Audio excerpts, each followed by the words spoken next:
세상에 궁금한 게 너무 많아. 지식이 쌓이면 지혜가 될까? 아이 뭐야, 그냥 대충 살자고. 적당히 살아, 적당히.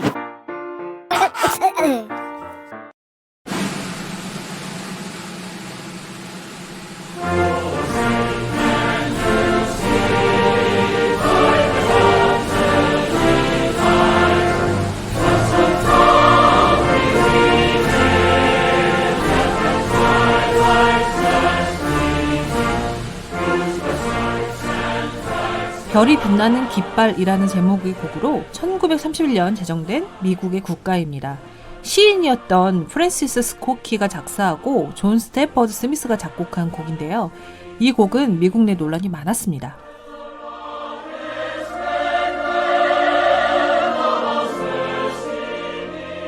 그 이유는 바로 이 곡의 작사가 프랜시스 스코키가 노예제 폐지를 반대했던 인물이기 때문입니다.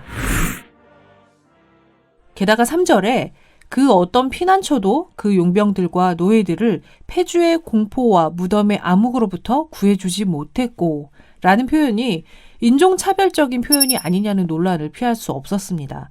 또한 이 곡의 멜로디가 영국에서 술을 마실 때 부르는 To Anacreon in Heaven, 천국의 아나크레온에게 라는 노래를 사용했기 때문입니다.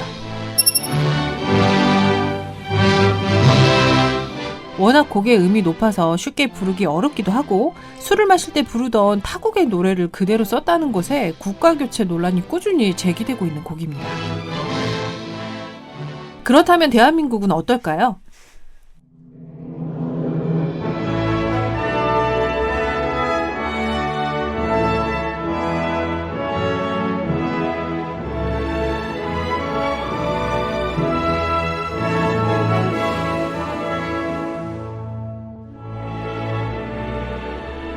대한민국 국가의 제목은 애국가. 나라를 사랑하는 노래라는 뜻입니다. 대한민국 애국가 역시 국가교체 논란이 꾸준히 제기되고 있는데요. 그 논란의 이유는 바로 작사가와 작곡가에 대한 논란 때문입니다. 태극기는 대한민국 국기법 시행령에 따라 국가의 기로 공식 인정되지만 사실 애국가는 법률상 국가로 지정된 적이 없습니다. 다만 오랫동안 불려지면서 관습상 국가로 인정했을 뿐입니다. 애국가는 원래 가사가 만들어지고 난 후에 곡이 만들어졌습니다. 1896년 당시 독립문 정초식에서 배제학당 학생들이 애국가 가사에 스코틀랜드 민요 올드랭사인의 멜로디를 맞춰 부른 것이 최초의 애국가로 추정되는데요. 이후에 1919년 3.1운동 당시에도 국민들이 국기를 흔들며 올드랭사인의 멜로디에 맞춘 국가를 불렀고 이후 상해 대한민국 임시정부의 국가가 되기도 했습니다.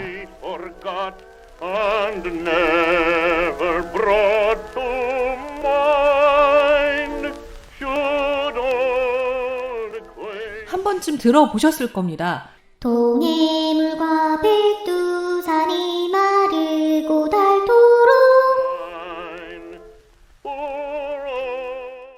동해물과 백두산이 마르고 닳도록. 다른 나라의 민요로 불려지고 있는 애국가를 다시 만들자는 취지로 1948년 원래의 노랫말에 안익태 작곡으로 새롭게 만들어진 것이 오늘날 대한민국의 애국가가 된 것입니다.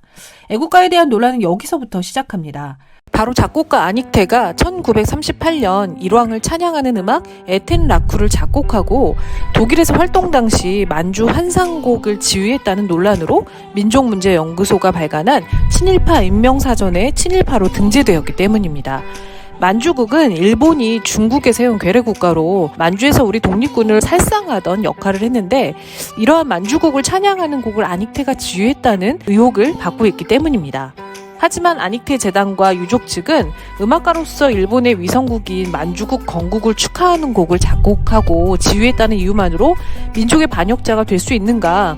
만약 그렇다면 일제강점기를 살아간 지식인은 모두 반역자인가? 역사적 사실을 왜곡하고 폄하하고 있다며 사자 명예훼손으로 소송을 제기한 상태입니다. 애국가의 작사자는 현재 공식적으로 미상입니다. 언제 누가 노랫말을 지어 부르기 시작했는지는 알 수는 없지만 최근 다양한 역사적 증거와 주장들이 제기되면서 다시 한번 논란이 되고 있는데요. 애국가 작사자로 추정되는 가설은 도산 안창호설과 윤치호설입니다. 이것은 미국 에모리 대학에 보관된 애국가 가사지입니다. 이 애국가 가사지 친필본은 1945년 해방 직후 딸의 요청으로 윤치호가 직접 1절부터 4절까지 붓글씨로 쓴 애국가 가사지로 이곳에 윤치호의 한글 서명과 1907년 작이라는 표기가 되어 있습니다. 이로써 애국가 작사가는 윤치호라는 설에 무게가 좀 더 실리고 있는데요. 뒷면에 1945년 9월 아버지께서 써주신 것이라고 딸 윤씨의 이름이 기재되어 있습니다. 딸 윤씨는 아버지가 대한민국의 애국가 작사자로 인정받지 못하자 이 가사지를 미국 에모리 대학에 기증했고 훗날 윤치호가 애국가의 작사자로 대한민국 정부의 공식 인정을 받을 경우 반환하겠다라는 입장을 밝혔습니다. 이와 같은 논란이 계속되면서 1955년 국사편찬위원회 애국가 작사자 조사위원회는 수집된 자료를 통해 표결한 결과 애국가의 작사자를 윤치호라고 11대 2로 표결했지만 만장일치가 아니라는 이유로 이 결과를 유보했습니다.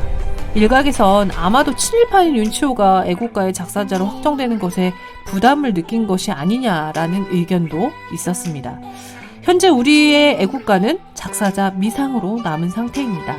작곡가인 안익태와 작사자로 추정되는 윤치호가 친일파라는 논란으로 애국가는 길을 잃었습니다. 일각에선 애국가를 바꿔야 한다. 아니다. 작곡가와 작사자의 행보와는 별개로 보아야 한다. 이미 우리의 역사 곳곳의 추억과 국민들의 마음이 담긴 곡이다라는 의견이 분분합니다. 애국가를 부른 지 100년이 넘었음에도 아직도 결론은 멈추어 있습니다. 대한민국 임시정부가 채택하고 독립을 염원하며 부르던 노래. 숭고한 희생에 고개를 숙일 때도 민주화 항쟁의 거리에서도 올림픽 메달을 받던 군중 속에서도 3.1운동 독립을 외치던 우리 민중 속에서도 울려 퍼졌던 우리의 애국가. 김구 선생님은 말했습니다. 우리가 3.1운동은 무엇으로 했는가? 태극기와 선언서, 애국가로 했는데 그 작사자가 왜 문제인가? 또 다른 이들은 말합니다. 애국가는 법률상 국가가 아니다. 국가를 재제정하기 위한 법 개정조차 필요하지 않다. 역사의 과오를 청산하는 것이 국민의 마음을 모으는 일이다. 프랑스는 국가를 7번, 오스트리아와 루마니아는 5번 바꿨다.